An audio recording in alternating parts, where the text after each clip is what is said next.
And it was just so nice to know that one, I chose kindness, forgiveness, integrity. But I had just sent an email to my boss and I was like, listen, I'm not going to badmouth you. I'm not going to talk shit about you guys.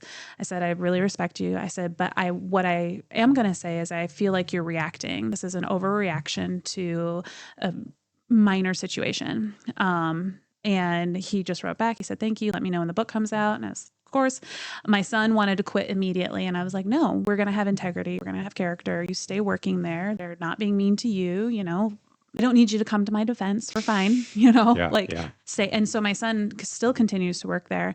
And my former boss showed up at my new work and had lunch. And he, you know, like I was walking by, I was doing my stuff and he called out to me. I wouldn't have even recognized him.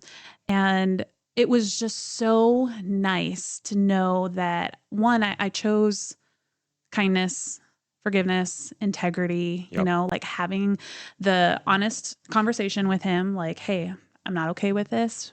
I respect you. I'm going to respect you. I'm not okay with the decision. But everything else worked out, you know, and then to be able to catch up and not feel animosity.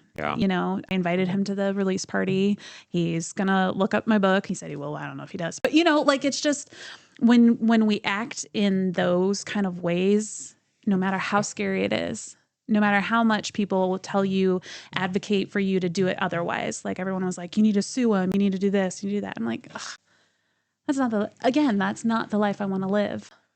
And again, by pursuing that, you're just doing something based off of what other people tell you that you should do. Yeah. You know, like in the meantime, you have this relationship where there's not a bridge burnt. You know, he was a boss, but there's a whole relationship there where he's coming in and seeing you at your new place, you know, and asking about when your book's going to come out because he wants to check it out. Looking back at the house, you know, and how you handled that. And, you know, like if for your kids listening and for people that are like, think that you're just a pushover, there's a tact in a way that you're handling relationships where you're not burning the bridges and they circle back around to be opportunities. You don't have to walk on eggshells and like, I hope I don't run into that person in public, you know, because you burnt that bridge.